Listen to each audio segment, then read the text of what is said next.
Welcome back, everybody.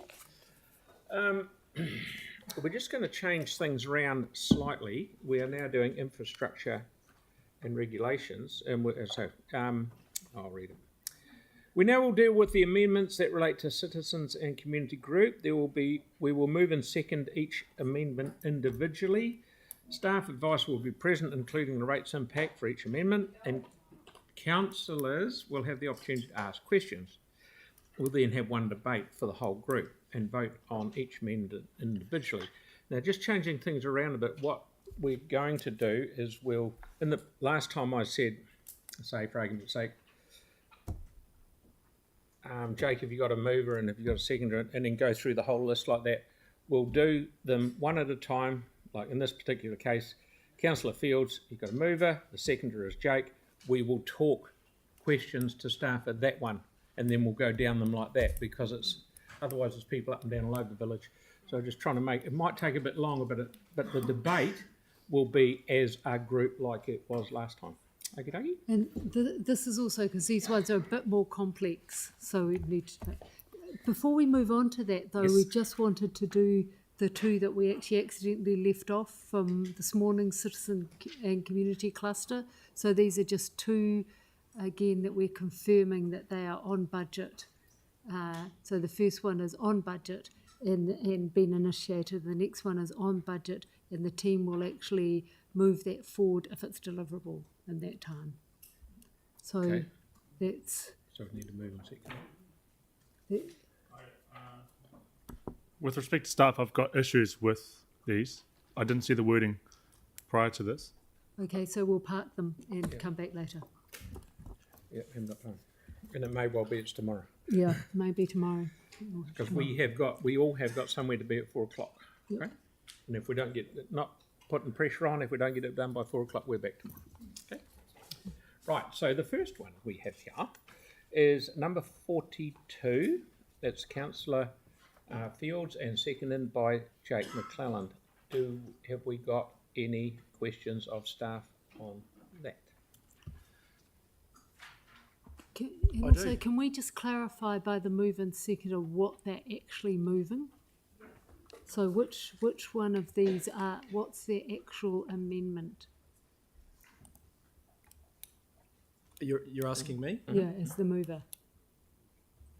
So it's up on the thing. So I mean, currently, at the moment in Robinson's Bay, it's very prone to flooding. It's actually just the amendment that you're moving. You're not having to describe it. It's just that we have. Well, it's up there. I mean, what do you want it? There's two. Say, there's one and an alternative one. So which one are you moving? Oh, there's an alternative. Sorry. Oh, there's the alternative. Provide budget and resource implications.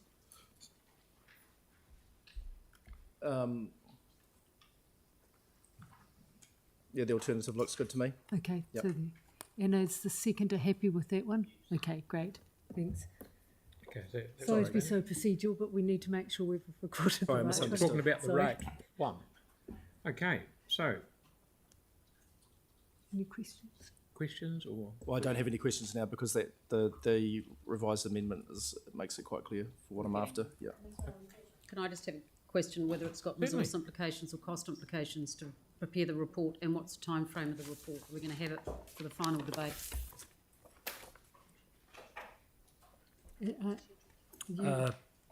Through you, Mr. Mayor, we haven't got any time frames yet. We're waiting to see whether, this is as described in the staff comment, it's a natural water course, so there's been no planning go into this at all yet. So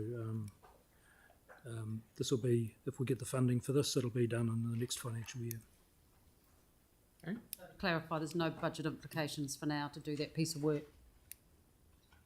I don't have funding currently to carry out this investigation work. So how I think the councillor is asking, if I'm right, is that the motion that's up there is that council requests the chief executive to provide budget and resource implications for commissioning the piece of work.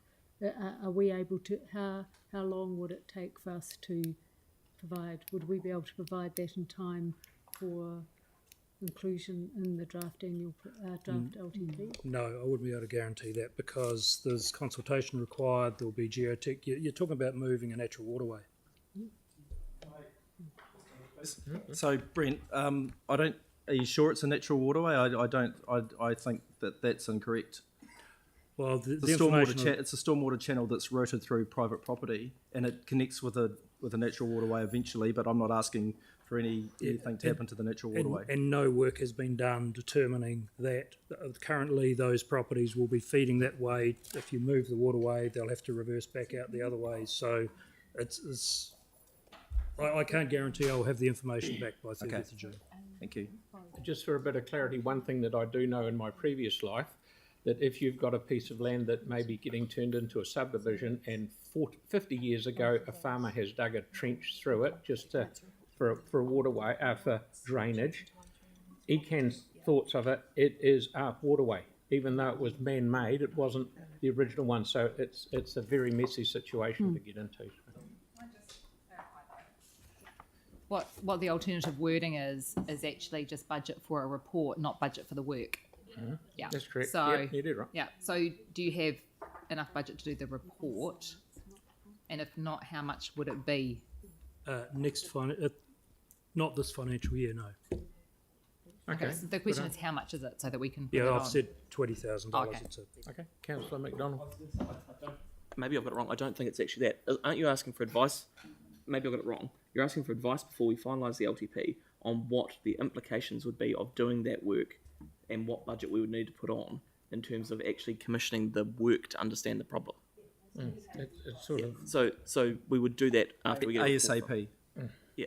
So that's just, it's effectively like could be a schedule 2. exactly what I was We can yeah, try, but yeah. okay. I think We can what attempt to. what we're getting from the officers is that actually it's difficult to understand the scope of the work, to be able to scope it and budget in time for a few months. So we couldn't even. Is this correct, Brent? You're saying we couldn't give you good enough budget, good enough information to be able to confidently put something on budget. We will do our best to get some information back, but without scoping the thing out, I just can't guarantee it at this point. It's Okay. Oh, yeah. Because I understand that this is not out of the blue. Like, this is something that has featured in work streams in the past. Is that correct? I'd have to check that out. Okay. Sorry, I'm really confused. It's about as clear as mud in the stormwater drain. Do we need money in order to undertake the alternative option which is up there? I'll have to, Mr. Mayor, I'll have to come back to you. Is it this big or is it this big? It's a hillside waterway. There's going to be implications in shifting it. At the moment, though, just to clarify, there is no money on budget for any scoping or anything for this project. That's correct, Councillor, because we're already committed to this year's program.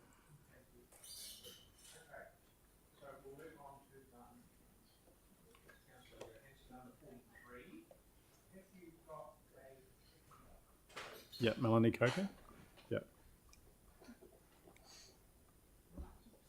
So it's moving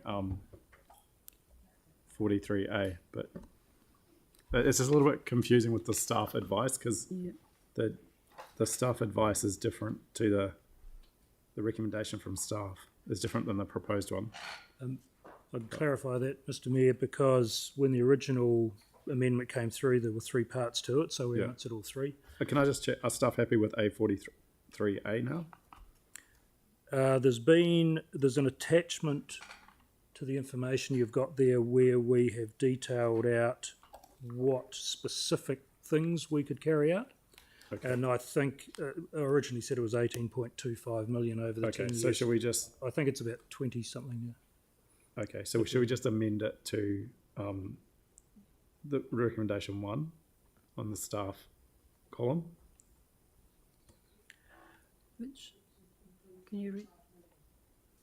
Yeah, I think staff said it's 18.25 million. That's the staff advice? Councillor, we'd just have to check. There is an attachment now, and I haven't gone back and re-added it up, but it's originally was that. Confirm that? Correct? Yeah. Okay. Oh, did you finish, Yanni? Yeah, I'm good. Thank you. At the bottom of the staff comment, the final sentence is saying the risk of not funding this proposal is that improvements in water quality will take a longer time period.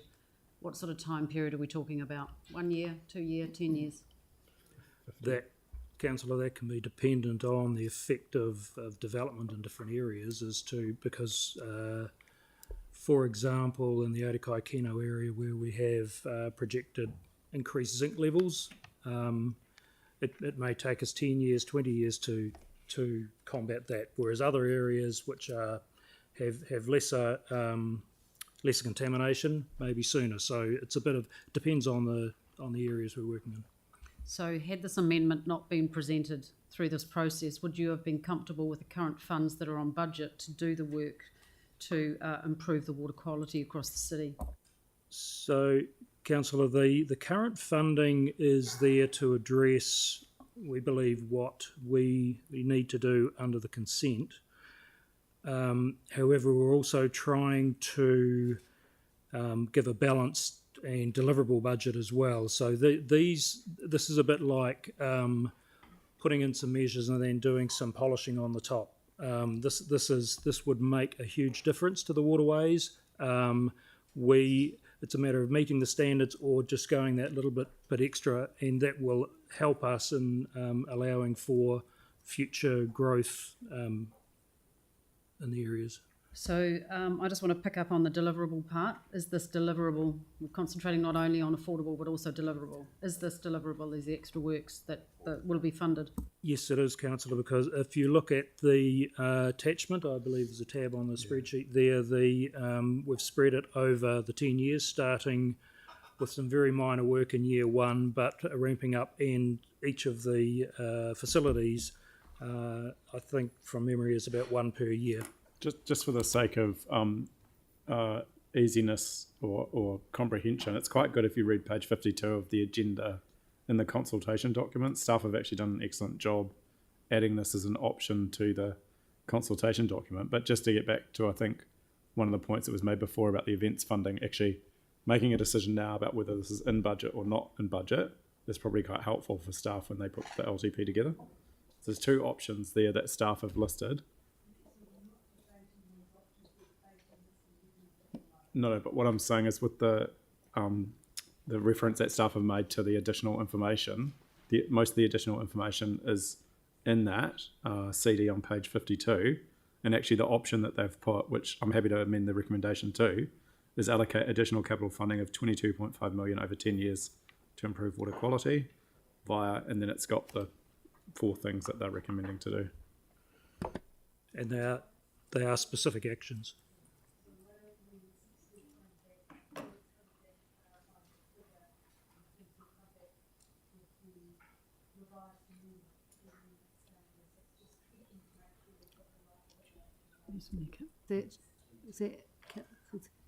Well, he's going to check that because Brent Double said check. it was a new schedule, so that was written by our comms people. Brent has to check the numbers. Okie dokie. Right, next one is over the page, number 46, Councillor Donovan, and who's the seconder? Oh, me. Okay. No.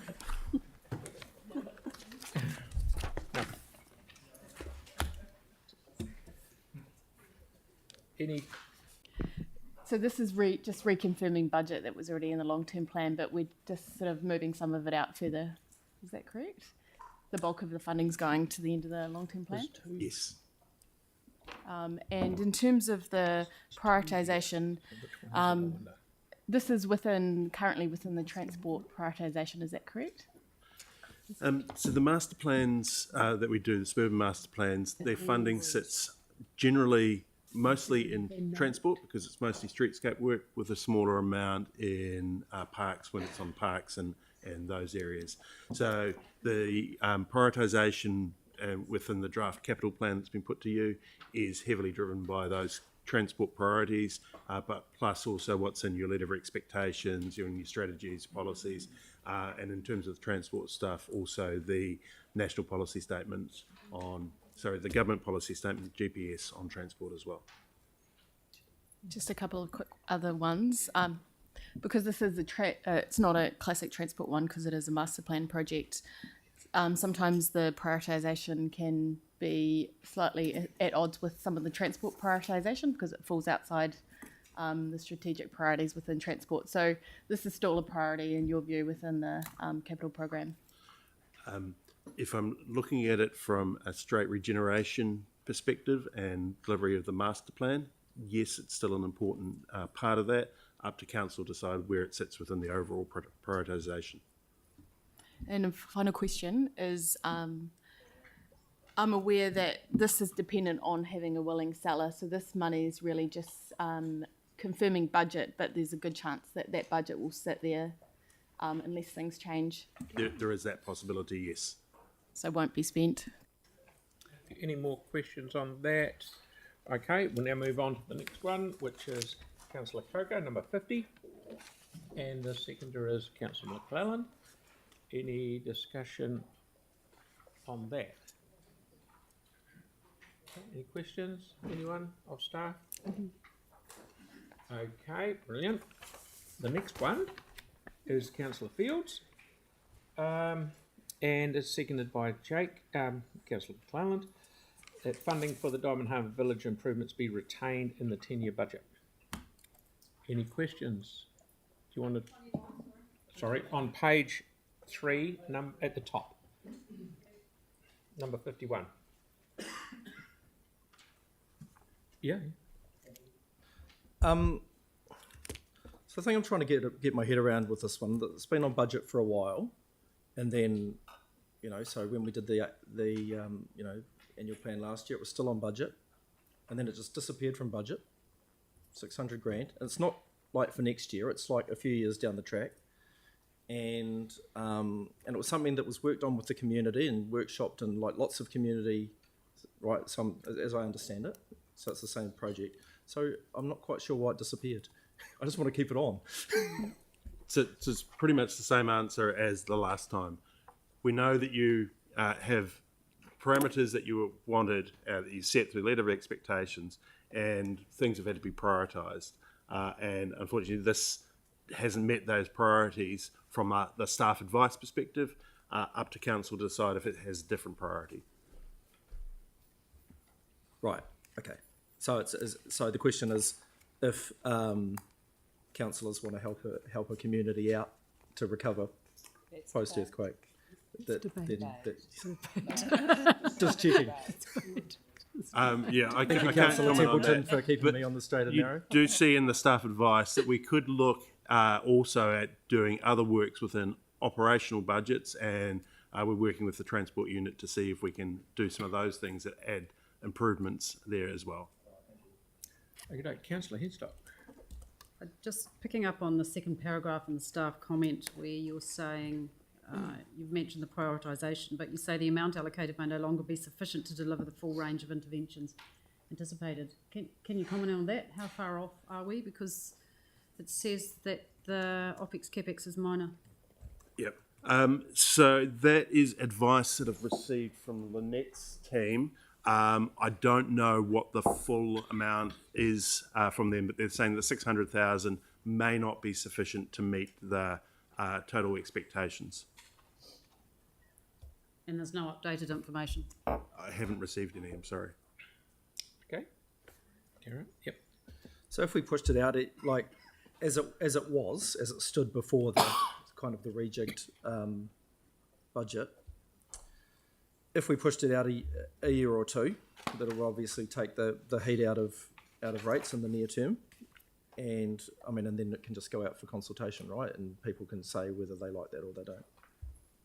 That's how it works, right? So is that a possibility to bring it back in and maybe for FY 27 or 28 even? Yeah, that process is certainly a possibility. Right. Okay, thank you. Councillor Johansson.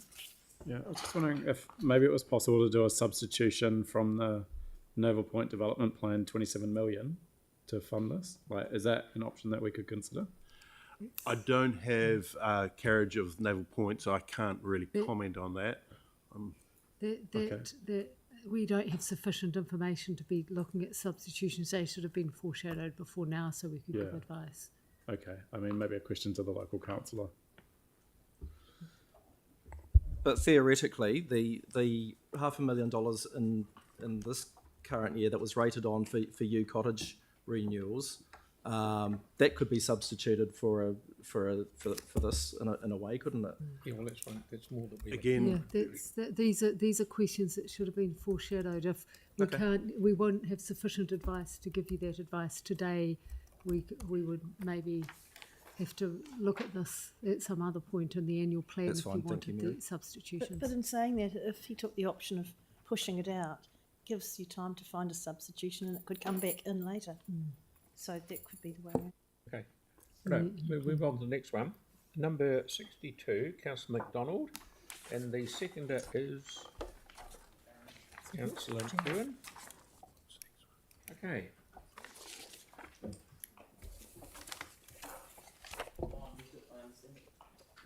Okay. Anyone got any questions of staff? This is the Number heritage, 62, page 3. the heritage funding. Okay. No questions. No questions. Right. Let's, dare I say this is good that we're going this way? All right. Okay, number 63 from Councillor Kewen, and the seconder is Victoria Henstock. Councillor Henstock. Right.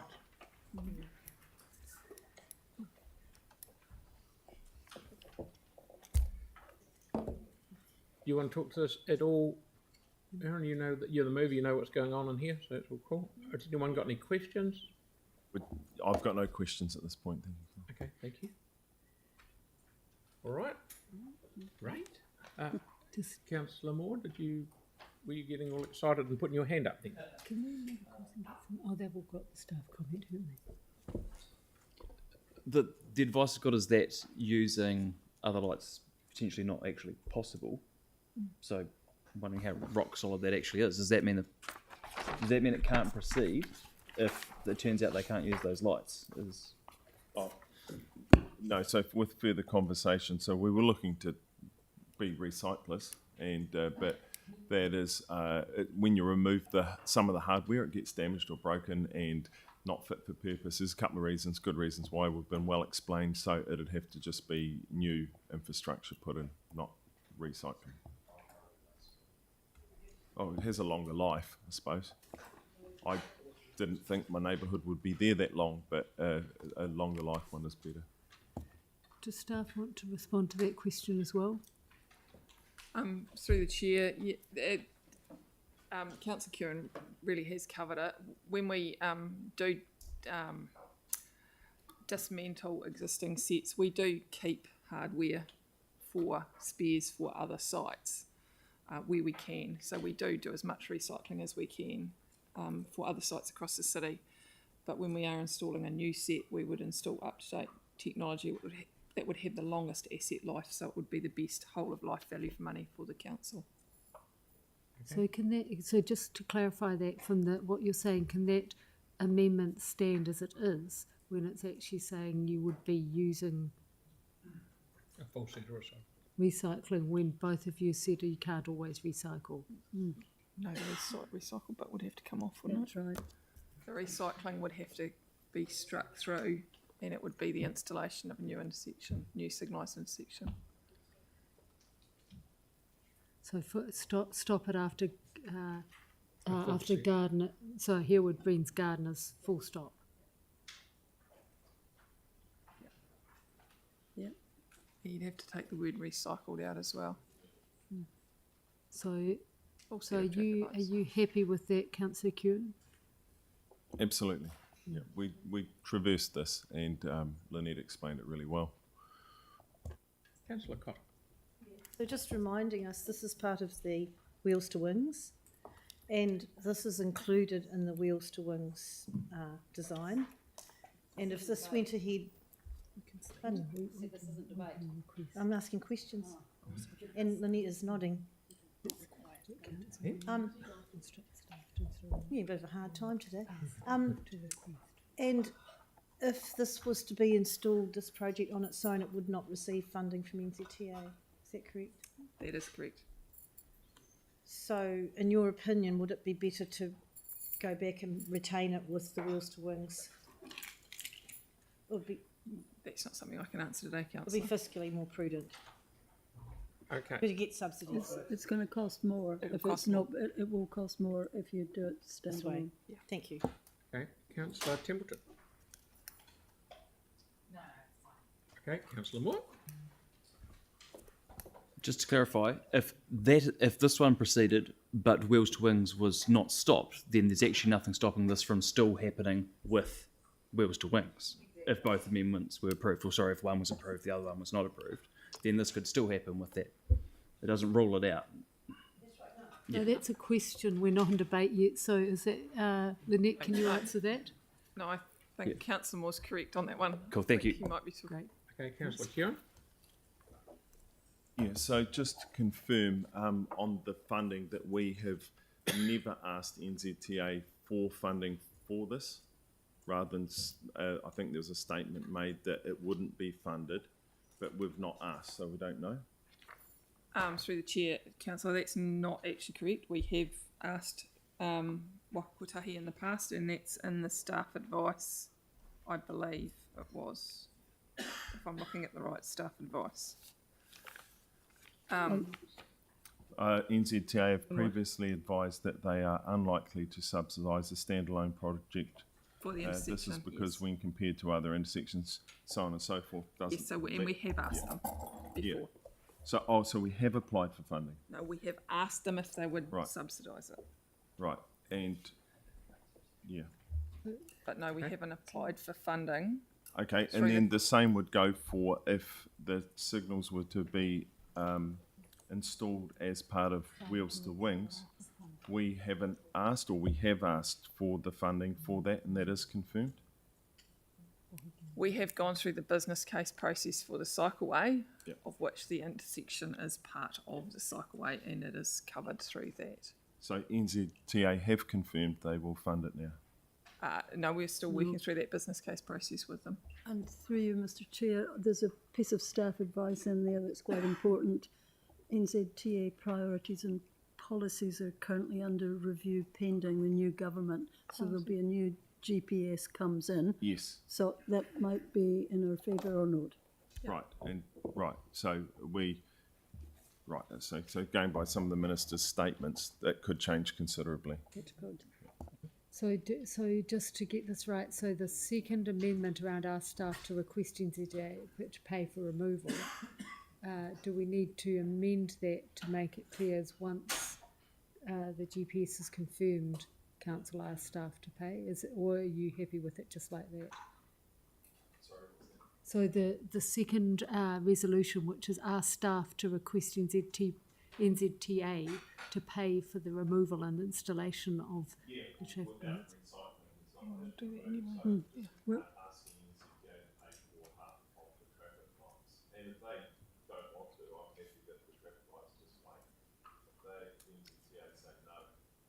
I'm more than willing to roll that dice, knowing what I'm pretty sure the new statement's going to look like. So you're instructing staff to install the traffic lights, and then the second one is you're asking NZTA to pay. But then you've just said if NZTA aren't prepared to pay, you don't want A3. Yes, on behalf of the thousands of people in Herwood that have been asking for these, I think we're happy to wait if we can't get half our money. I mean, we've spent 4.2 million so far, got nothing to save 1.5 million. It's clarification. So just to be clear, is your amendment, you're instructing staff to install this if NZTA are prepared to pay half of it? Yes. Contingent on that. Yeah. Like all roading projects should be. Yeah. And just for my clarity, just so I'm on the right same track, that item 63B, Build it and they will go, is the saying. That all vanishes because it's part of the recycled ones. Yes, yes, it does. It does vanish. Okay, thank you. Any more questions on that? Okay, thank you very much. We'll move on to the next one. Number 65 on the same page, Councillor Donovan, and the seconder is, all right, Councillor Fields. Okay, fire away anyone that wants to say anything.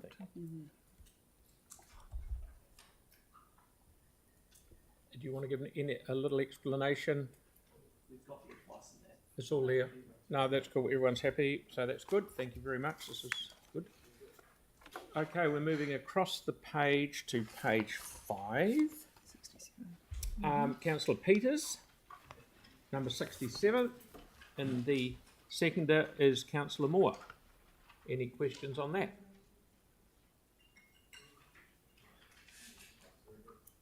Okay, good staff advice. That's cool. Righto, we'll rip across the page to page 6. Councillor Fields, number 71, and Councillor McClelland is the seconder.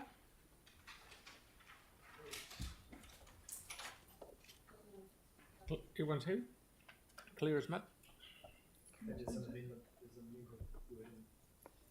Can we get the right resolution up there? The red stuff. So are you happy with that? Pushing the budget.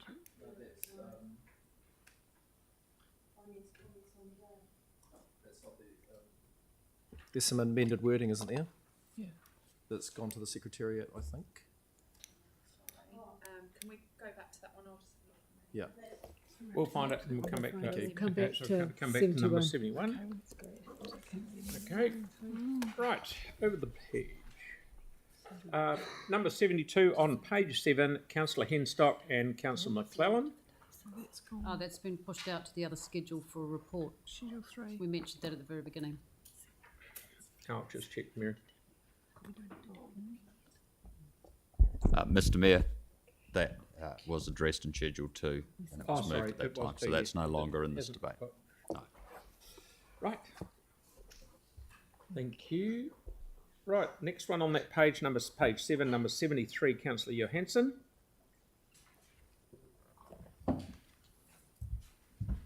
Okay, any questions on that one?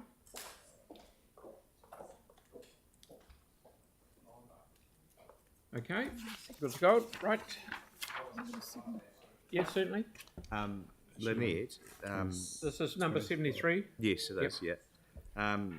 If money was brought forward or maintained, would that make Cycleway go quicker again? Would that mean that the building of it happened any sooner than otherwise would have? What I'm keen to make sure is we're not charging people money for something that won't actually happen any sooner. Just take the route done. I think Mr. Chair, if you look at the staff advice, it talks about a deliverability challenge. Yeah.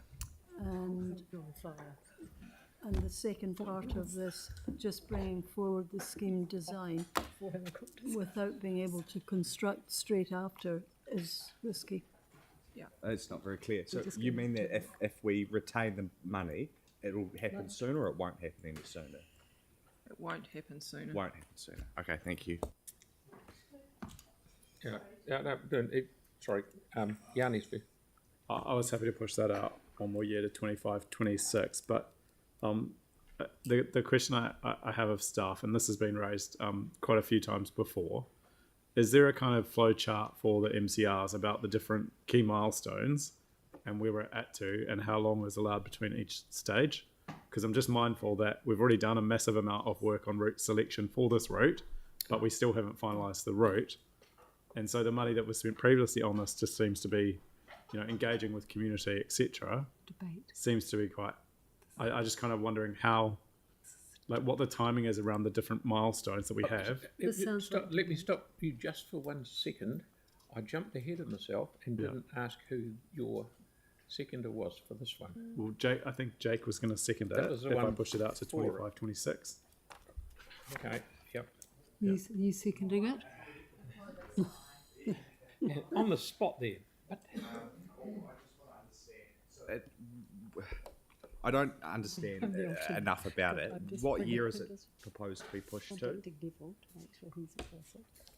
The current Sorry. Okay, there we go. So it's Small fire. hang on a minute.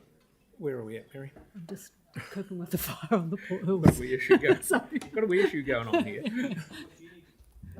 I'll just get him to stand up here while I just go and find the alternate controller. I've just got a file.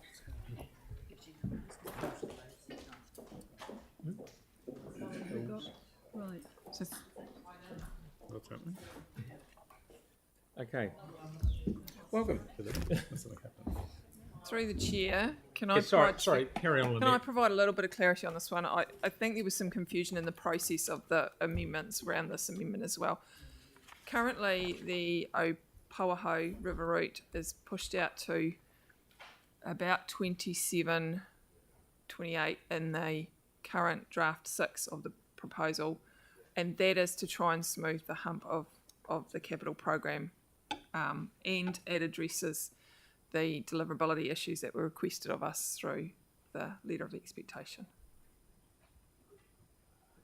So bringing it forward, sorry, my assumption was the request was to bring forward, and the first wording was to bring forward just the scheme design and do the scheme design early. One, we don't really have the resources to do that in the first year of the long-term plan. In the current planning for doing that is the third or fourth year of the current long-term plan. So it doesn't get it done any faster, really. Sorry, but Does that make more sense? I mean, the only other lingering thought in my mind is the amendment is 24-25, keep it in 24-25. You're proposing to put it in 27-28. Is there a halfway house of 25-26? That Or is when no? we have the big hump in the capital program, so it's a real All right. challenge. Well, that's the lingering thought gone. Thank you. Councillor Copper, did you have a question? Much, I was just going to ask if it was, what would be the financial implication, because it's not really here. But what you're saying is you can't do that. I'm struggling Plain with the English, resources. you're saying you can't. Councillor Donovan. In terms of the priorities for delivery of the MCRs, is this, where does this, if it gets pulled forward to FY26, was it? 25? Would that then pull it ahead of the one out to the eastern suburbs? Yes. And what were the two cycleways that we got the most feedback on as part of the last annual plan? Do you recall? I can't answer that off the top I of my head. recall Sorry. the one out to the east as being a top priority. Okay, good. Thank you. Right, we'll move on to the next one. Oh, sorry, Victoria, I didn't see your hand. Oh, yeah. Just trying to understand, please, the staff comment in the very last sentence about running the risk of negating the consultation. What's that about? That was, sorry, through the chair, that was around the point of just bringing forward the scheme design ahead of and leaving construction further out in the program. If you do that and you have your scheme design and construction and you sit for 3 or 4 years without keeping progressing, you can run the risk of having to go back and reconcile. Okay. And what was the point in doing all the initial engagement on the route selection if we're not going to confirm the route within 5 years? Is there a time frame between when we do the initial work to look at the options for route selection to when we actually confirm the route? Because is that work just wasted, or is there value to it? So through the chair, if I can just clarify the work that has been done on the Opauaho River route for the record, there has been some high-level route assessment done to inform land drainage projects. There has been no consultation done to date. There has been no engagement with the community, and there has been no detailed schemes developed. There was a preliminary route assessment done in March 2021. Very high level. It's got So very specific work has details. been done, is what you're saying. Thank you very much. Right, who else has it? Someone? Oh, no, that's good. So we'll move on to the next one. On the only one on page 8 is number 74, Councillor Johansson. Is that got any questions of staff? Oh, sorry, before I go any further, seconder, please.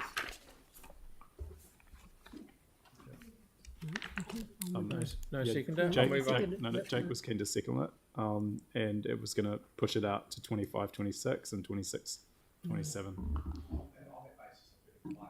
Yeah. Lynette, your previous answer was if it was pushed not to, obviously, if it was pushed to 25, 26, that's when the hump is. Would it still be delivered any sooner, regardless of any rating impact? Would it still be delivered sooner? Hay Street's not even on the program. So we're talking about Hay Street. Oh, sorry. Okay.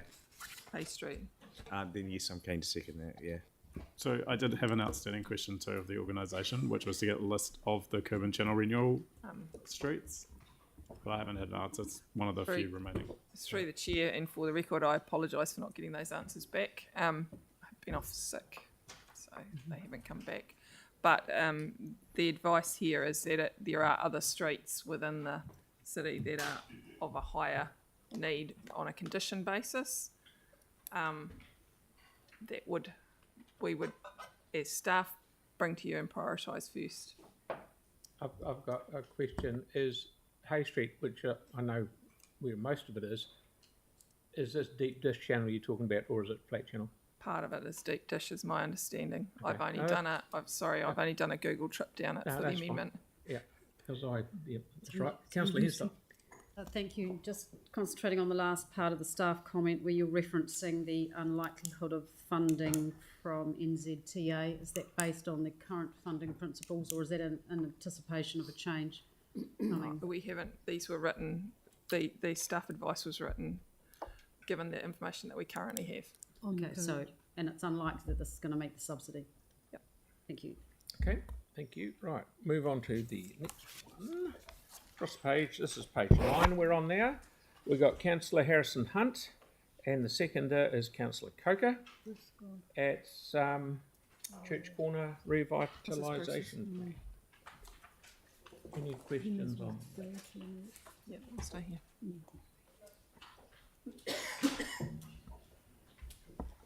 Thank you. Again, I'm at the end of the staff comment. My question is around deliverability of this, if the amendment proceeds. I'm particularly referencing the comment that it's going to take capacity away from potential higher priority planning tasks and initiatives. Can you give us any indication of what would be bumped for this to have to come through? Yeah. So you'll shortly be considering endorsing the Greater Christchurch spatial plan. That recommends some focus on more detailed planning on a whole Riccarton Road corridor, which includes this area.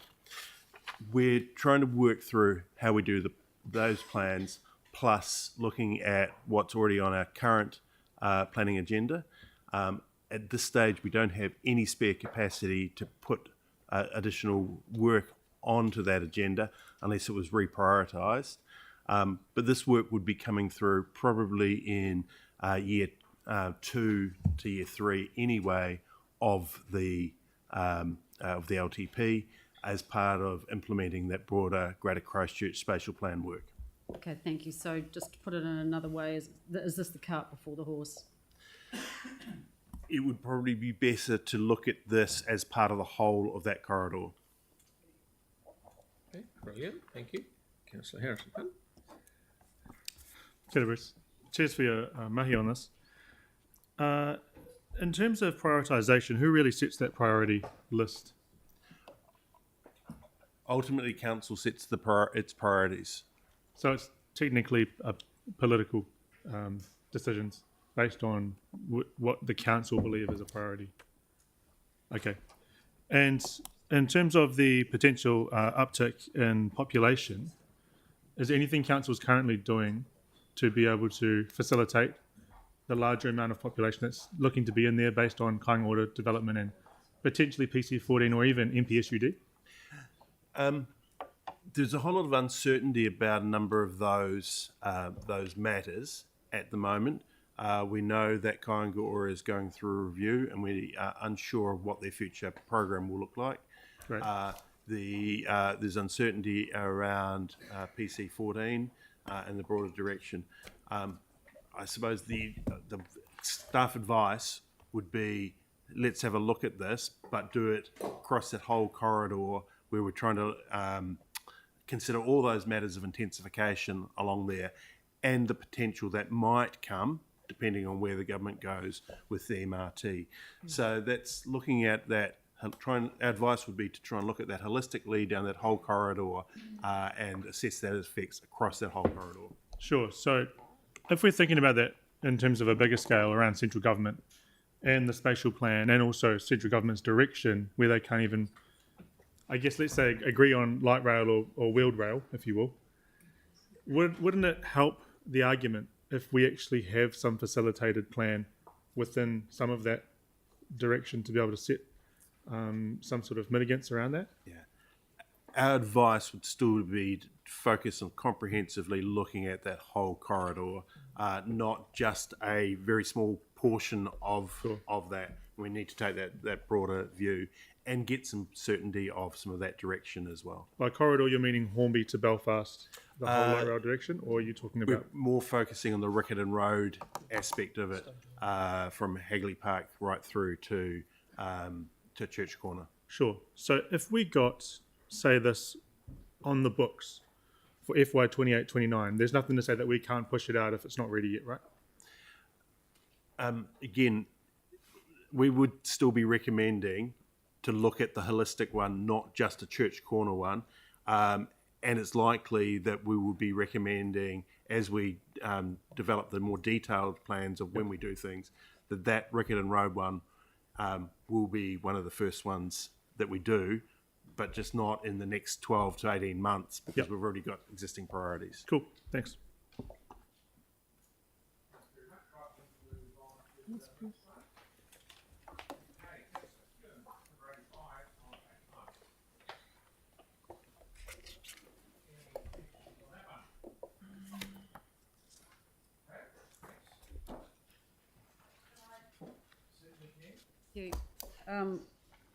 Lynette, can we just can you confirm that the costs that are included in the long-term plan and the budget are the original costs? The costs that are included in the long-term plan and draft 6 of the proposed capital program are based on the information that we have had to date and haven't been updated or changed because we haven't finished the design yet. Yep. And so most of the transport projects that we have seen come to this table in the last year or so have required a cost increase. And is it likely that this project is going to require a cost increase?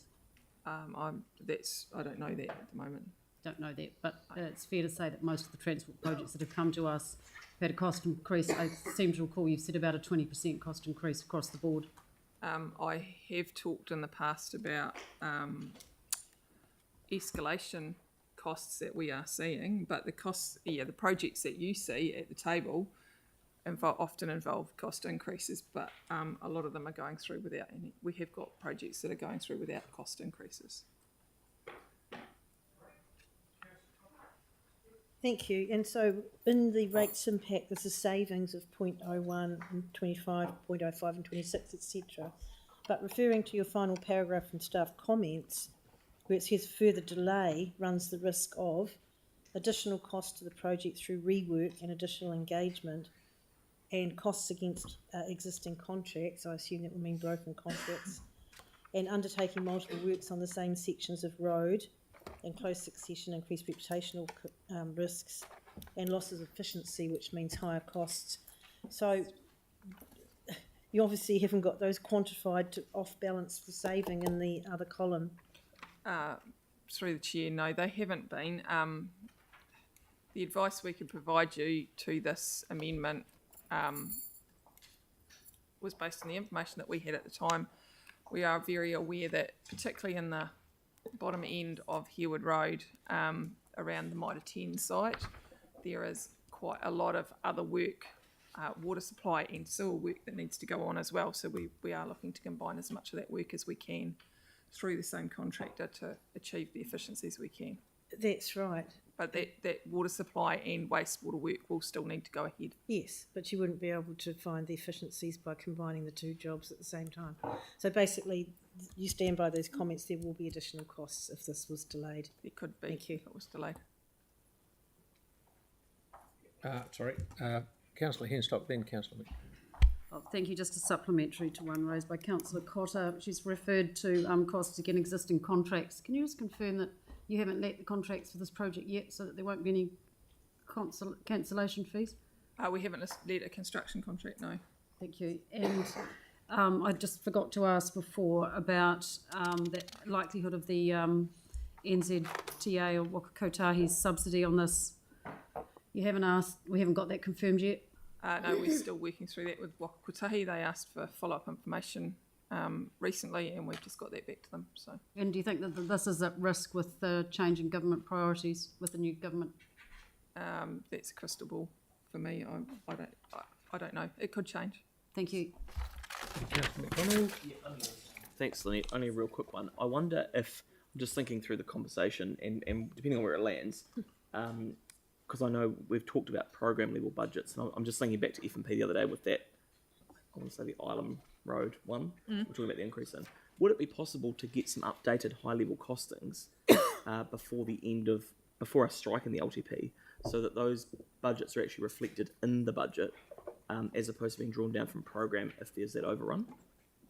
Because I mean, but like back to Victoria's point, the budget hasn't changed since day dot. Even we work on that. Yeah. I mean, I'm just thinking that one doubled, the Island Road one doubled in price. So we're kind of, we haven't approved it, but I'm just thinking whether there's a practical way to get some updated costings so that we can work on even that if after the design has gone up a bit, we're at least more informed before we strike the LTP. Yep, we can do that. Okay, thank you. Right, okay, we'll move on to the next page, page 10, Councillor Moore, and seconded by Councillor Harrison Hunt. Pedestrian improvements on Enzyme Street. Councillor Henstock. I just wonder whether 117 and 118 can be rolled in together. Is there any merit in that? They're different things. One's to get across the road. The other is to have a footpath to walk on. Pedestrian crossing improvements. So 117, there are footpaths exist for those, but there's no way to get across the road.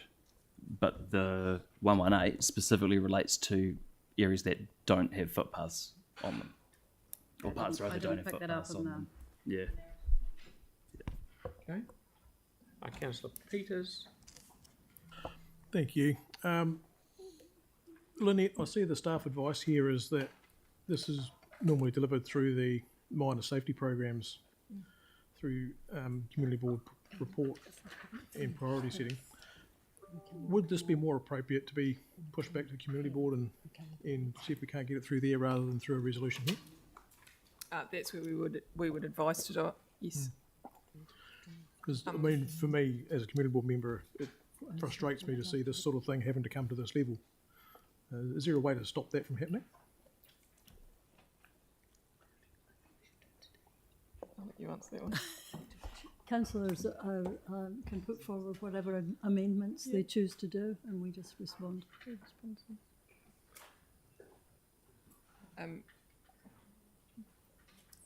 hang on that. Councillor Moore and then Councillor Henstock. So a memo was provided to community board around Sabies and Dunbars Road saying that it needs to come to long-term plan. But then it's come to long-term plan. It says typically delivered through minor safety programs. So I guess, are you able to confirm that this is purely investigating them, and they may well be able to go through the minor safety program, or they may need to go through other means? Is that sort of the gist of it? This will at least investigate it. Yeah. Okay. Okay, the supplementary then to what you were asking, can you complete an investigation into this within your current work program without adding any cost? Through the chair, the minor safety program each year looks at requests that have come through from either service requests, community boards. These will be in part of the list that they look at as to what we can work on, how we can build that program of work moving forward. So yes. Okay, thanks. The short And answer, sorry. I note that there's no rates impact known and there's no costs known at this stage, but surely this isn't reinventing a wheel. We must have a ballpark figure of what it costs to put a pedestrian crossing across the road from the school. This is not asking us to put it across, to put the pedestrian crossing in. The amendment's asking us to develop the work program and report back. If it can be delivered through the minor safety programs, it'd be simple as an island or a refuge. If it was a bigger project, then it would have to be built through as part of a plan process. So that's 117, 118? Or we'd sort of done those both at the same time? Any questions on 118? Andre, you got any? Good. Okay, so we'll move on to number 129 on page 10. And Councillor Cotter and myself are the mover and seconder. Yep, thanks. Well, originally I was just wanting to raise the Edgware Village flooding issue, and all the work's been done on that investigation. The costings would need to be updated, inflation adjusted, and staff have come back and recommended that we actually adopt a citywide lens on this, because there are other areas of flooding that concern other councillors as well. And so they recommended we set up a $20 million a year project to carry forward some investigations, and also construct a matrix to prioritise areas. And this doesn't kick in till FY27. So that's what it's all about. So it doesn't increase the It's over the hump. increase the blunt, so to speak. Any questions at the moment? yes, I'm just having 5 bulbs with. Thank you. Because I can. Does it impact on the hump? Yes, I'm just asking the question. Okay, the next one. Oh, we have got real questions. Yeah. Councillor Templeton, Councillor Peters, Councillor Donovan. Thanks so much. I can understand how frustrating some of this is, and actually some of the specific stuff, for example, in Edgware Village. But are there areas across the city that don't just have surface flooding, but actually have underfloor or above floor flooding that still haven't been mitigated because we've decided not to have the budget to do specific works? Because it seems to me that if we had areas that were still getting, flooding under the floor of homes, we would prioritise to put funding onto those areas for flood mitigation rather than on surface flooding. So, through you, Mr. Mayor, I mean, essentially the surface flooding it's the worst of the surface flooding that does affect above floor flooding in houses. No, we have dealt with predominantly the worst of those.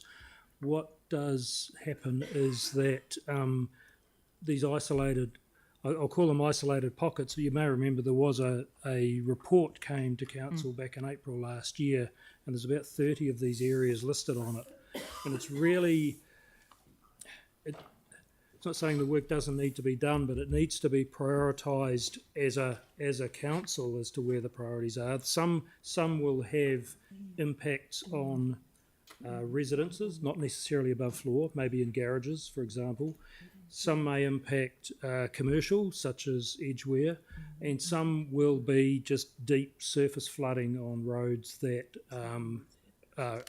restrict access. So that's, in answering your question, no, I believe we've dealt with, in most normal rain events, the above floor flooding, but these are the next batch coming through. That's and right. it's a measured way and a structured way of dealing with them. Great, thank you. Perfect, thank you. Councillor Peters? Thank you. I was interested when I saw the list here that Waterloo Road in Templeton hasn't quite made that list. Would there be a reason for that? So, Councillor, in Waterloo Road, I recall the information that went back. There's an issue there with, we checked out the stormwater systems there and the mains. There's an issue with 2 of the properties there, looking on the LiDAR maps, being a lot lower than anywhere else, so it creates a hollow with no natural outfall. And also there was a piece around the corner in Kirk Road that is waiting on the priority list to come up with street renewals, which is Transport will have that at some stage. So that's why it wasn't on here. But when we come back to council with the report and ask council to prioritise, then if you feel it needs to go on, then we can add it to the list. There was about 30 on there already. So. Certainly, I'd be keen to look at that going on the list.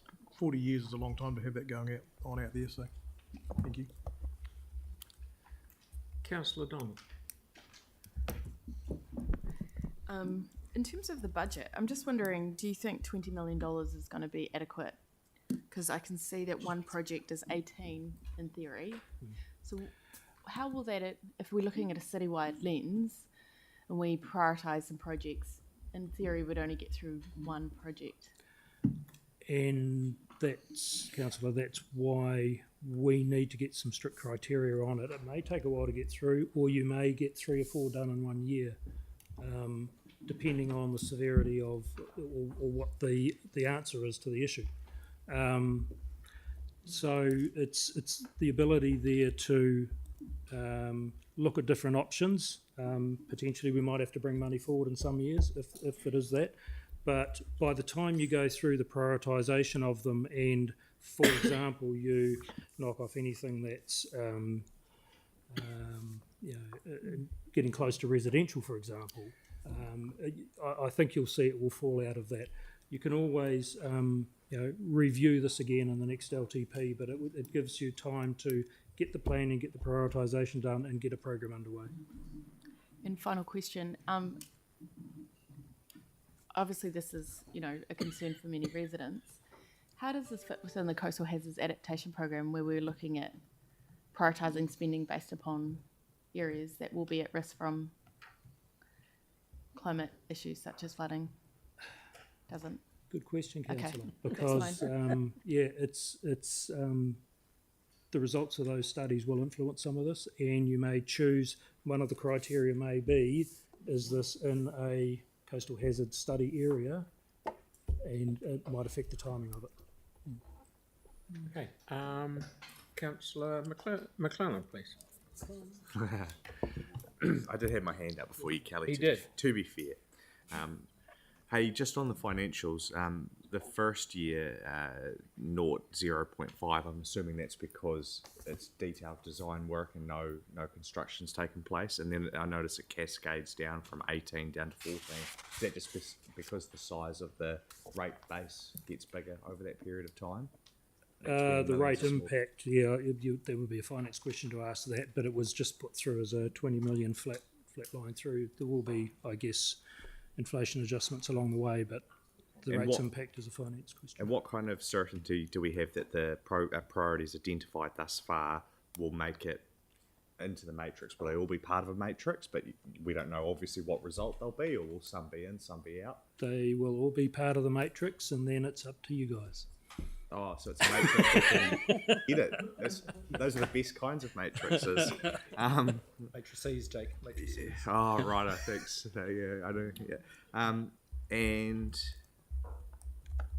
that's it. Can't remember what. Councillor Barber, please. Thanks for that. How is this different from what you've had before? What you've been operating under? So before, this work was getting, I guess, prioritised right across the whole program, where we have programs of work for renewals, growth, alteration, that sort of thing.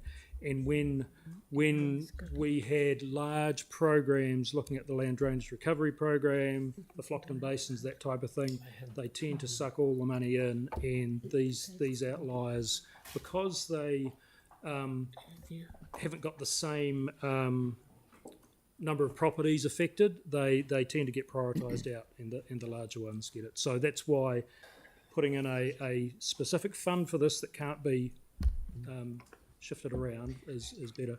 So somewhere like Tenby and Newport under this system would be accelerated, whereas before it might have been just not even looked at. Potentially, depending on how it's stacked up against other projects. Yeah. Okay. Right. Thank you.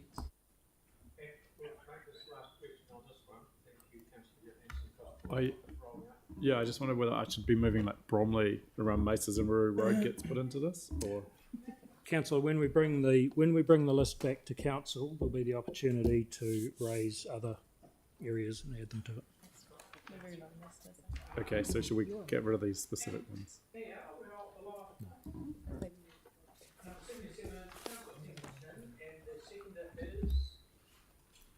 Who wants to increase our water resilience and lower leaks? Thanks, Andre. So question on this one. There were no figures that came through for budget, but there was some good staff advice. And so, in following a conversation that we had, Brent, what I'd like to propose, and I'll get your comments on this, is actually instead of saying with budget provided to achieve these levels of service, if we just change the level of service itself, so change the leak rate level of service to be 20% by 2030 and 15% by 2034, because it looks like from the staff advice that you're able to achieve some of those improvements through current efficiencies and budgets, but then you'll have to come back with advice on how you are going to meet those going forward. That's correct, Councillor. We will be coming back with some advice, because we're trying to refine how we measure this, because it's a fairly crude number at the moment, and take into account all unaccounted for water and get that model working right. Then that's the difficult thing about putting money at something like this. You don't know how big the fix is until you find them. So we would prefer to go through the next phase, keep refining what we're doing, and then come back. But have the target set so that you know what you're aiming for. Well, you sure you don't want to do 20% by 2034? But international best practice is down around 10%, isn't it? Yes, it is 10 to 15%, and it's getting that last bit from 20 down to the 15 down to the 10, which will be extremely expensive, and you may choose not to do that because of the cost. It's why I only went as low as 15. Yeah. But the number of leaks and cracks in our water pipes is one of the key reasons that we have the risk, that's meaning that we need chlorination. Is that right? That's correct, and it is good to have stretch targets. It's I have spoken to the staff about it, and when they got back up off the floor, they said yes, that it is good to have a better target there. We think that just by having a more refined model, that we can get a better picture for you anyway. And as you saw from the response, percentages don't tell everything anyway, because we pumped less, the percentage went up, which is a weird thing, but yeah. And just a technical question. Are you changing yours to an alteration of level of service? It's just altering the levels of service, yeah. And because we're planning on altering the level of service, there's a page, I've got my glasses on. In the consultation document, there's a paragraph on drinking water supply. Yes. Because we're planning on changing the level of service to improve that level of service.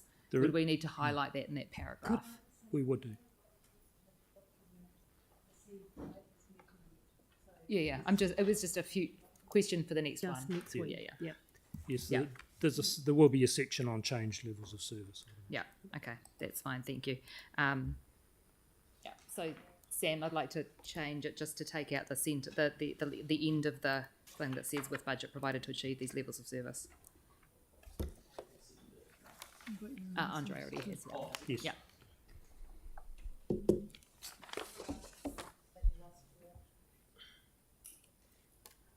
After 2034, just delete the rest. Oh, that's right. Yeah. Okay, done. So the. Oh, good. So now, Mr. Mayor, did you want to go back to that question you had from earlier? Question to clarify the. Yeah, so to clarify, and Councillor Johansson was right, there's been 2 or 3 versions of this, over the time, and they got transposed. So it's 22.5 million as per the information that he's seen, which we're proposing for the consultation document. That's amendment number 43. If people are. Yep. And there's detail in the wording in that proposed document which says what it's going to be used for. What was the number? It's CapEx. What was the number again? Sorry, just for the team to put up. 43. 43.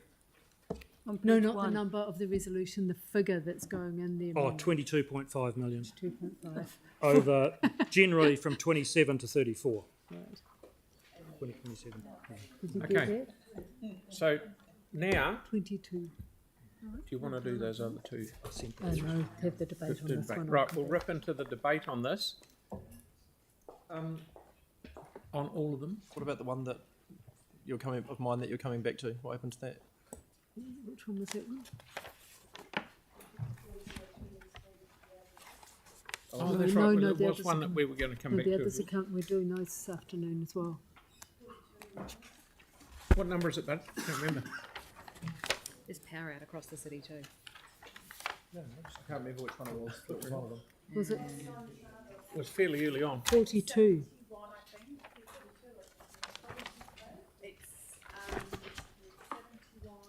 Oh, 71. Yeah. Across the city, right? With Yeah, power's out, that's like, right. over here from Leaving Road, someone coming back home tomorrow. So I've just got some tweaks. Yeah. I don't follow it, but. Because I just want to clarify something, if I may. Yes.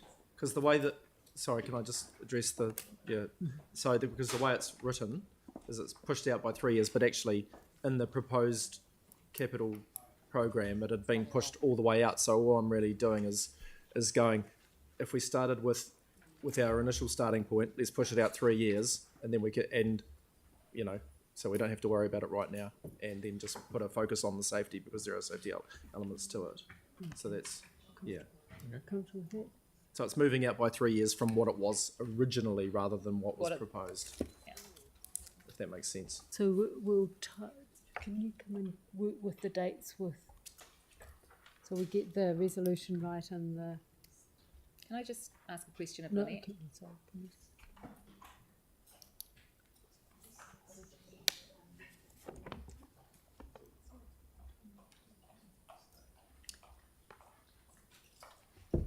Yes. So we need to get the Evans amendment right. Pass Road especially, probably more than Reserve Terrace retaining walls.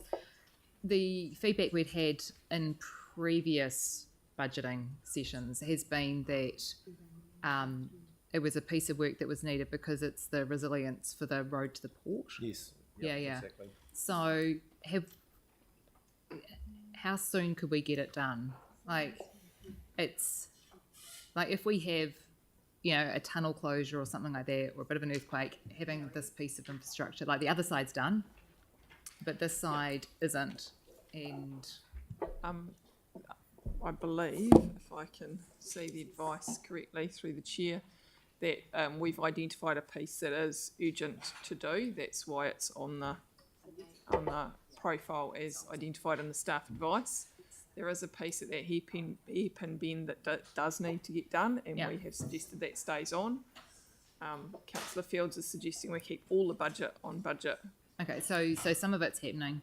The resurfacing of Evans Pass Road was originally going to happen in 2019, I think, and was deferred because it was going to be after all the remedial works, but the remedial works keep getting pushed out, and the surface of the road keeps deteriorating quite significantly. That's a different question, and would get done through the maintenance program. Yeah, So but we could I wonder if resurface now ahead of can I that. just check? We may need to hold this over because we haven't got any financial information about this one either. So can we leave this one lying on the table and come back to it because there's not seen the amendment now, and we just need to check the financial. So leave this one lying on the 71 lying on the table. 71 on the table. Okay. Right, we're on to Debate. Right. Okay. Which one? So we have this club. We also, if you'd like to just hold it, have a look. We've got the two stall that are coming through that Councillor Harrison Hunt has now agreed to, and we have the one from Councillor MacDonald. Would you like to look at those first and then do one debate for the whole lot? Okay, great. That makes sense. Yep. Can we put up the two from Harrison Hunt that were up there earlier, and Councillor Harrison Hunt wasn't quite happy. He's now refined them and happy with them.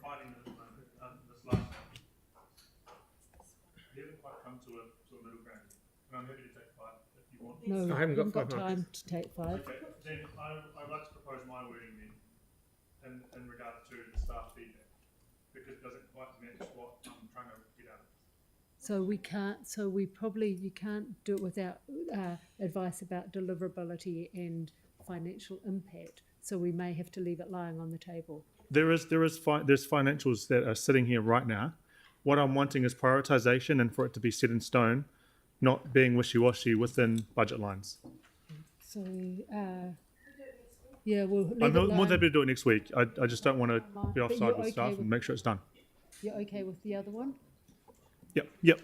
There, and can we also then put up Councillor McDonald's one, and he may want to speak to his amendment, and people may have questions. So Everyone will have there she seen the goes. draft. The initial advice that came through for the 1 year. It's been subsequently refined, and it just looks at changing our internal policy around rating for renewals. Just noting at the moment that there's a significant pressure on rates, and actually this is one of those drivers, one of the levers we can pull in the medium term, in the short term, to help with that. The other thing about it is, if you think about what we all agreed at the beginning as around the capital program being deliverable, I think this has a flow. That has a flow-on effect to our debt levels right across the council.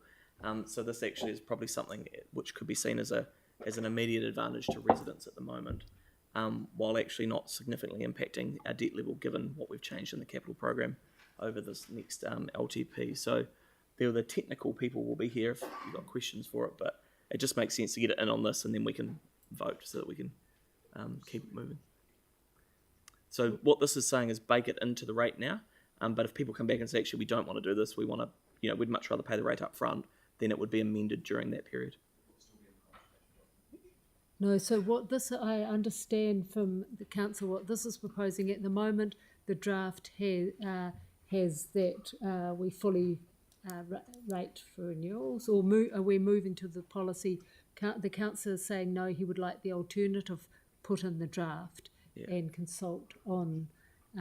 So it'll move. Yeah, sorry, Mary, you're right. It'll move it from 15.8, I think we were this morning, to 14 before we go out and consult the public, and then your option about like the ecosystem and stuff, or the eco event stuff, would be an option in the CD once we discuss that next week. So this is just baking that number in now, so that we kind of go into next week knowing what our options are before we then work through that submission period. Yeah. Okay. So if there's any questions, we can get our finance team up to answer any questions around this. Mm-hmm. So we've got them all except that one that's a little bit grey that we're putting on the table from Councillor Harrison. The Stockburn Park one you can put on the put on the table. I'm happy to move forward with the master plan one. Right. Yep. If it is still there. So any questions about Councillor McDonald's one? So Russell, are you able to go up to the table to answer questions?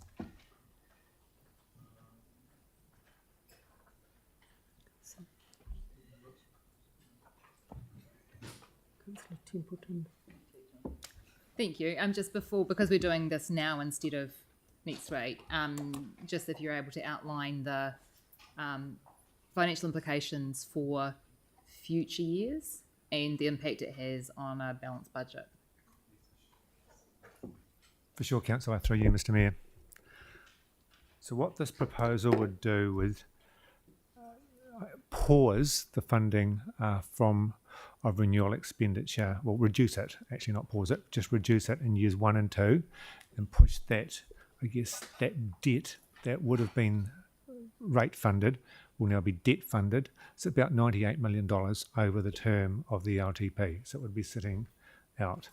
So that would reduce the rates about 1.8% in year 1, 1.2% in year 2, slight increase in year 3, 0.3, 0.95, so almost 1% in year 4, and then it's decreasing over that, so 0.6 in year 5, 0.5 in year 6. Okay, so that's the rating impact. So far as the balanced budget goes, we've done a fair bit of work in this space. It's very delicate to get that balance right and still be prudent. So there'll be 3 years of where we won't meet the balanced budget benchmark. So that's years 1, 2, and 3. So we are 100% is meeting the balanced budget. We'll be sitting at 98.5, 99.6, and 98.7%. So slightly below being balanced. We'll run these numbers through audit just to get confirmation of their comfort with that or otherwise.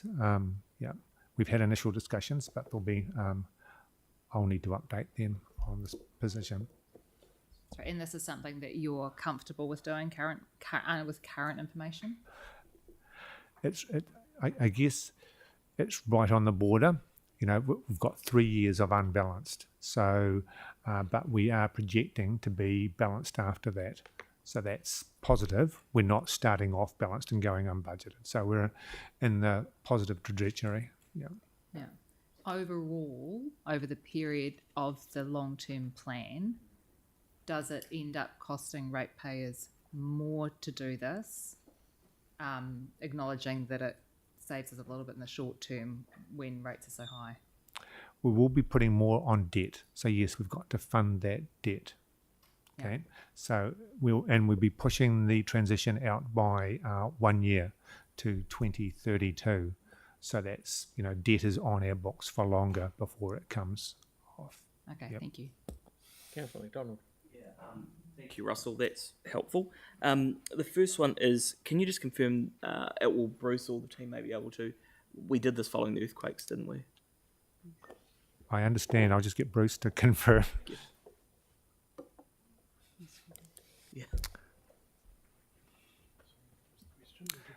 So the question is, we've taken this approach after the earthquakes as a mitigation against higher rates, pausing the transition from debt funding. Yeah. Post-earthquake, there was a lot of earthquake response costs, which were technically OPEX, and rebuild costs, of course, which were CAPEX. A lot of that was borrowed for, and the rating for renewal sort of fell away at that point because it was funding other things. 2015 LTP, we identified that it was time to start getting the budget balanced, a balanced budget back in place. That's useful. So we've moved from 2015. We've delayed the proposed increase. Originally, it was to be done by 2025. It got pushed out. Yeah. In a couple of LTPs. And then we got it. Yeah. So we're back on track. We're just extending it a wee bit. So the only other one I just think, again, for public consumption is around the balanced budget, because I imagine people will have alarm bells going off in their mind. As I understand it, it may result in an emphasis matter on the audit opinion. Was the initial advice we had, wasn't it? So can you just talk me through the sort of consequences of an emphasis matter in the audit opinion should that occur? Because or any other downsides to not having a balanced budget, or is it a DIA technicality? Okay. You can talk about I guess the downsides are if you're not rating, you're borrowing for your renewal, because you're not reducing your renewals, so you're borrowing for what you're not rating. Oh, sorry, I wasn't clear. What I'm wanting to understand for people watching is the consequence of if we don't strike a balanced budget, because people go, well, that doesn't make sense. What is the actual consequence in this year of not striking a balanced budget if it's 99%, not 100? Well, effectively, you're borrowing to balance your budget. Yeah. So it's a wee bit like your expenditure is 100,000 in a year and you earn 98,000. Yeah. So you have to. So you either borrow it or you cut your costs, don't you? Yeah. Okay. Got to talk about. And the DIA in terms of the DIA or the consequences, I guess, of the emphasis matter. If there is any, I've never seen them in my professional career, but I'd be interested if there are. I haven't seen one either. I guess mostly it's reputational for council. It's an emphasis of matter. It's saying this is audit saying we can't form an opinion, or we just be careful of this.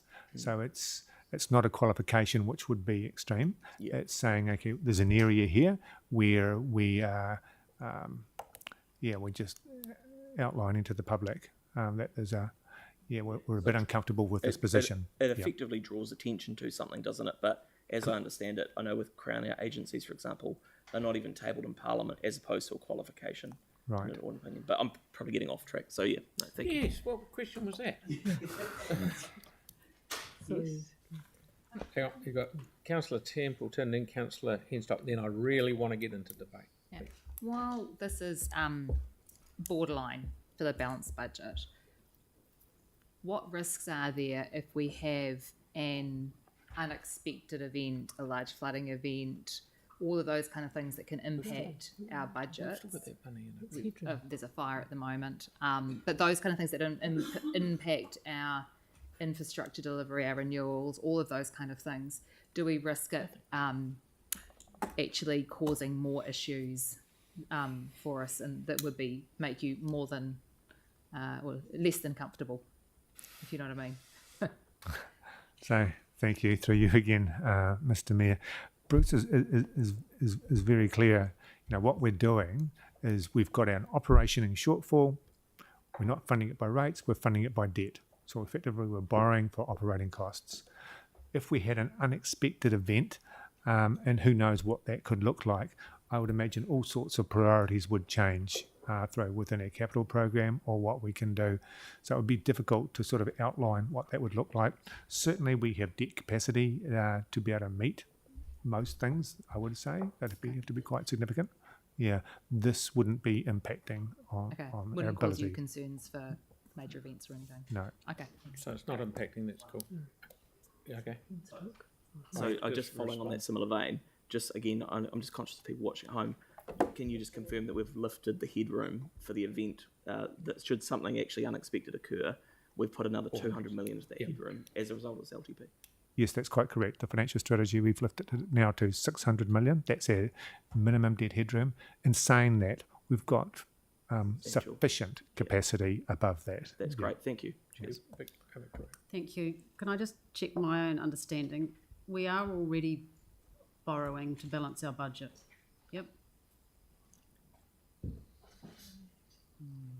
Well, we're borrowing to do our rating renewals, and the effect of this amendment is just pushing it out by 1 year. Is that correct? That's correct. We are borrowing for an amount about, how much are we funding? About 60%? Yes. We're funding about 60% already via rates, so we're moving the rest out. We don't need, and within that, our budget is balanced. If we were fully rating for renewals, our balance would be higher. Yeah. The concern around this actually affecting the cost ratepayer more is just in respect of extending it out by that one additional year. But what it does is it relieves the rate pressure over the next couple of years. That is correct. The benefit is for the first 2 years. To balance it, it's a mix of increasing some and lessening some as we go across the 10 years, because we're conscious of creating a spike, putting it all in year one, and then which is why we're recommending the 2 years. Yep. Right. Okay. You standing up for some particular reason? Okay. So we are now going to go into debate, please. Yeah. Thank you very much, guys, for coming up and explaining that.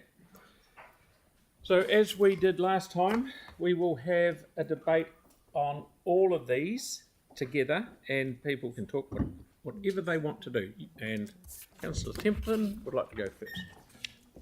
Kia ora. So I only have 2 amendments for this draft long-term plan. The first we dealt with in the last section, and that was on our community facilities to make sure that we were doing at least the minimum basic maintenance on those, and I was grateful for the support from my colleagues today, so that was really good, thank you. The second one is on our water infrastructure.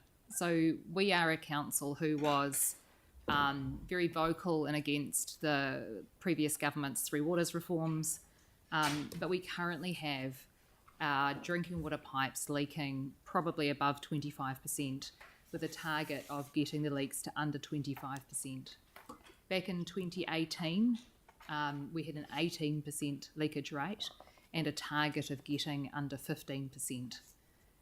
It is time for us to step up, take charge of our own water, and actually improve our drinking water supply.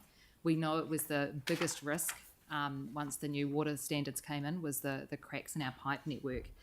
And it's time that we actually pulled finger and got our pipes fixed. We need targets that drive the organisation to lower the leakage rate in our pipes, having it under 20% by 2030 and then under 15% by the end of the long-term plan should be our goal.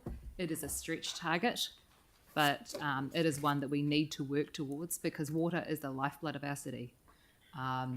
We cannot function if our water pipes break, It's bad for businesses, it's bad for residents, it damages our roads and causes a whole pile of additional maintenance costs that we simply don't need. Thank you. Okay, who's next? Councillor Cotter, please. Let's have the one too, and I just really want to speak to the establishment of the 20 million a year for the surface water flooding program or project. And just bearing in mind that our streets are meant to flood, so we don't want people jumping up and down saying my street floods. This is actually addressing the really serious impacted roads that are only going to get worse, and if we don't do something soon, a future council is going to find they'll be facing a massive investment. So this is just setting up the beginnings of an oversight project so that we can actually prioritise the whole city. So councillors who are also concerned around roads that are not in here, rest assured there'll be opportunity to feed into that matrix.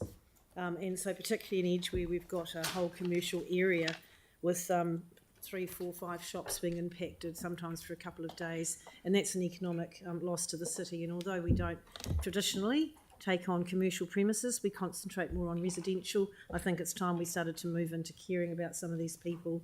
Now that we have addressed the Flockton Basin and the Heathcote, where people's homes were flooding underfloor, we can move on to beginning this project. So I do hope that you support this today. Thank you, that's all. Councillor Peters. Thank you. Firstly, I want to pick up on that flooding and pick up on the point that I raised with Waterloo Road and Templeton, in the fact that they've had 40 years of flooding, and whilst there's really only a couple of properties that are experiencing above floor, and it's been repeated over recent times. So I'm keen to work with the Three Waters team when they come out with that work and that matrix. I'll certainly be supporting that. Also want to speak to Councillor Moore's need to put these amendments in for the safe crossings and the footpaths.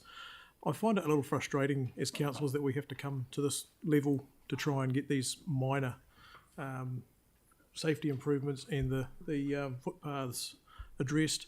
I would hope that going forward we can have far more constructive ability through our boards to have access to get the needs we have in the way of footpaths and crossings points, so we can have our communities safe to be able to get in and around.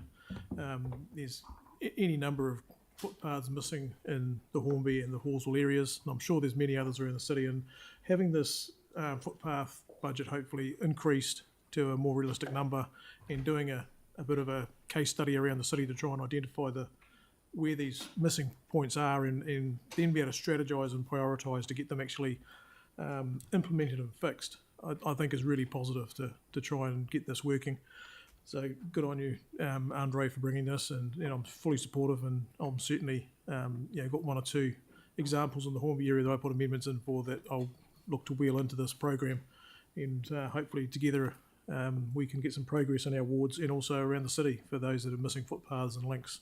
Because for me, the fact there's a missing footpath right in the CBD of Hornby, where you can't get from Woolworths countdown to the hub on a path and a crossing, is just incredible.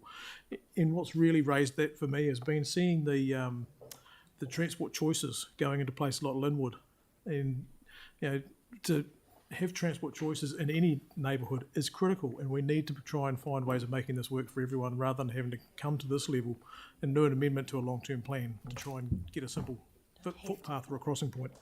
So the other thing I want to Thank you, Matt. I'm still got 30 seconds. Last we one don't I'll have touch to on. use it all up. Yeah, well, I'm going to. The Awatea Amy Springs lights.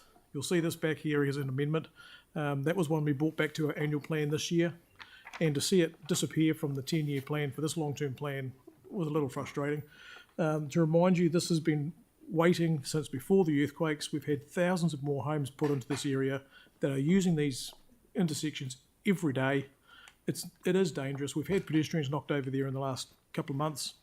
So we need to get this onto plan and continue the work that was brought back to this year's annual plan, and get this done. It's been far too long to wait, so thank you. Thank you, mate. Councillor Moore. Thank you. Something I'd hope isn't too controversial is the budget for new footpaths. Most people are pretty surprised when I tell them that the last long-term plan had a $0 budget for new footpaths. Unfortunately, a lot of areas, particularly growth areas, have been left without them. And to be clear, I'm talking here about areas that will not have footpaths filled in due to development. Halswell properties, they pay urban city rates, much of them very high. It's a very popular area. They even pay specific rates for active travel, but a lot of them have rural-like infrastructure. So they're paying specific rates for infrastructure they don't have and that there's no current plans to build. So I understand the concerns around infrastructure with intensification, but guess what? We're approving new subdivisions without some really basic infrastructure, and this amendment will go a long way to fixing that issue.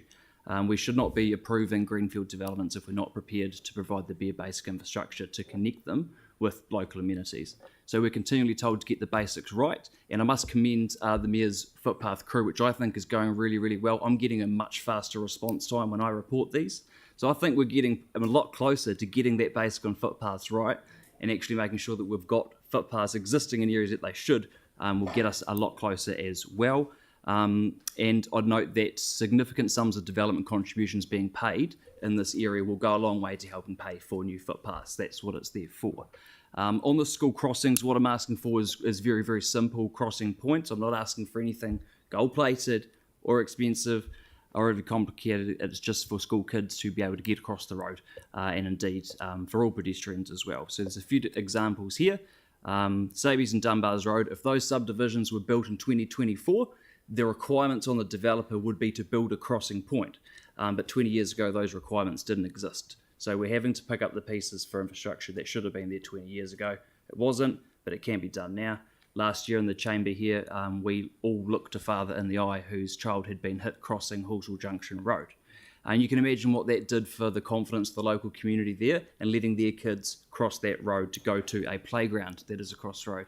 We can't stop idiots on the road, but we can put the basic infrastructure in to allow kids to cross the road. We're raking in massive amounts of development contributions from those houses along Halswell Junction Road. They each pay $34,000 a pop for every new property. So for Copper Ridge residents to be paying that sort of money into development contributions and to not have any safe way to cross Halswell Junction Road, I feel they do have the right to be frustrated. So anything we can do there is worthwhile. We're just putting together a work program with this amendment. The wording doesn't go as far as I would like it to, but it is a start and I would urge you to support it so at least these basic crossings can be considered and hopefully get on with as soon as possible. Thank you. Councillor Harrison Hunt, please. Kia ora, team. I have 4 amendments before us because of the last citizens' recommendations being a bit late. So I'm going to make it nice and informative today. The first one is around the Church Corner Revitalisation Master Plan, and Bruce gave some really good information that was fair and accurate. However, the corridor for the Riccarton Water is multifaceted in the fact that substantial development has already been completed on the northern end of Riccarton and its corridor. Pedestrianisation, done. Safer streets, done. Traffic improvements, done. Public transport, done. All across that Riccarton Road catchment that goes to the north, from Ilam all the way to Hagley Park, already done. Didn't need a master plan. So here is why my priority is lying in the upper Riccarton catchment. And just for a bit of background knowledge, all of those transport works that are proposed for the next 10 years, a totaling of $56 million over 10 years, including the water. Anything below Ilam, $0 budgeted for anything that's going to be improving from Ilam all the way down to Sockburn. For water, only one project, which is the wastewater interceptor, is going to be put into the upper Riccarton catchment. So that's why people are asking, why am I needing to prioritise Church Corner? Because there is nothing being done there.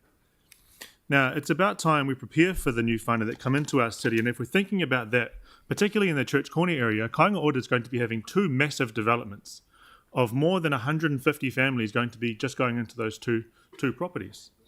There's going to be major developments with the MPSUD, of which the National Party said they're not going to take that away. They may take away the MDRS and turn it into optional one. But if we're looking at a town centre at Bush Inn, there is still going to be up to 6 to 10 stories around those catchments. Little do people know. So Chinatown have also needed strong prioritisation. It's time we act as a city and turn our heads towards the south instead of driving through the corridor just to get some new clothes in the mean feed. So, Council, I ask for your support, not for me, but for those families who are going to be living in that area. And throughout this process, I've had the pleasure of advocating for all corners of the ward of the city. There's visions for waste management at UC, prioritising CRAF in Dean's area, cleaning up Harrington Park and surrounds, and looking at enterprise and safety at the bus lounge. Whatever we do as councillors reflects on our own work and our own personal experience. And they say that I need to think in a city lens, but I am, because I'm doing it by supporting you. And if we look at that, it's time we all work for our communities and be local. Think about localism. So I implore you to kindly support my really, really simple amendments today. And I thank you all for continuing to do that. And I will continue to support you. Kia ora. Thanks, mate. Okay, Councillor Fields, please. I've actually, in the run-up to doing these amendments, I've actually asked for about $2 million worth of capital expenditure to be pushed down the road, but you haven't seen these in the amendments today because it's been done ahead of time. But I know if we, plenty of my colleagues have done the same, and if we all did it, we'd probably push about $50 million worth of immediate demand and take the heat out of rates rises. So that'd be quite good if we all did that. But it's only going to take some of the heat out because the reality is a lot of it's out of our control. But I'm up for anything to help our people through this. I've asked for bugger all in this round of amendments, and only things that really need to happen. Diamond Harbour Village, the community spent years thinking about what it wants. I want us to walk beside them and give them hope, please. Robinson's Bay Stormwater, this is digger territory, Mr Mayor. I'll give you the You'll know keys. all about it. Dig a trench, done. Reserve Terrace, Evans Pass stuff. Now, Councillor Templeton mentioned that this is a bigger item, but basically it's about resilience of the port. It's the alternative route. So all I'm asking for is that we retain visibility and keep it safe. You know, it doesn't need to be done tomorrow. It doesn't need to be done next year or the year after. So they're quite smallish things, and they pale into insignificance compared to some of the massive stuff that we haven't even really mentioned at all today, because we've talked about single-digit increases. Well, I mean, do you know how to do it? Because it seems the only thing stopping us is the wherewithal of fellow councillors, because we're not going to do it by snipping around the edges today and voting against tiny little rates rises like we've done today. Look, the reality is that Te Kaha is a quarter of our entire capital program for the next financial year. The money we're pouring into it is the equivalent of the 30 next biggest CapEx projects on our books. The next 30. So what do we cut? Do we cut road and footpath reseals and renewals next year? Because that's a lazy 40-odd million we could save. Who's putting their hand up for that? Let's sweat those assets, team. There's barely a councillor in this room who doesn't have a multi-million-dollar mains renewal scheduled for the award in the next financial year. I'm looking forward to you all telling your constituents that it's only a leak and we'll fix it next year or the year after. Or we won't fix it at all. Are we going to push the wastewater treatment plant work out? That's $40 million over the next couple of years. So if you're really serious about cutting rates down, start looking at the things that really suck up the funds. So I'm keen to see the mettle of councillors in this and see if we're keen to make the big decisions or if it's just bluster. Kia ora. Councillor Henstock. Thank you, Mr Mayor. Like the earlier category this morning, I won't be supporting some of the non-essential works. I think there's a few here that I simply don't have enough information about the financial implications, and I think that it's really irresponsible to progress amendments without that information. I mean, think of your own household budgets. You really wouldn't progress or sign off on a rebuild or a repair or renovation project at home without actually knowing what the full sums are. There's a couple of things here that I won't be supporting because the staff comments raise issues about deliverability and about timing, and there are other things that I will be supporting because it's the right thing to do. Bulk of the cost is later in the LTP, and some of them are critical infrastructure like footpaths and safe access for kids getting to school. Thank you, Councillor Moore. A couple that I want to touch on specifically, no surprises here, supporting Councillor Kewen with this number 85 in relation to Wheels to Wings.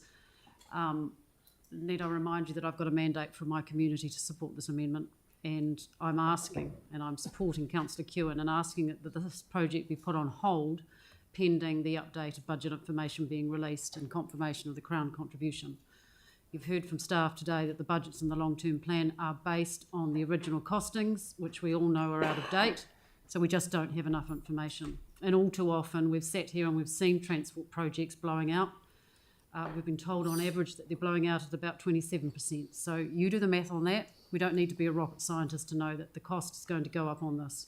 So I think to go out in the long-term plan with those current figures that we've got actually is misleading, and it's irresponsible for us to be proceeding with those at the moment. I ask you to show some respect to the people of Christchurch, to give them the full costs and let them decide on the priority of some of our spending when they are really suffering under extreme financial pressures. The other couple I want to comment on is number 43 with the improvements to urban waterways. I'm really happy to support this.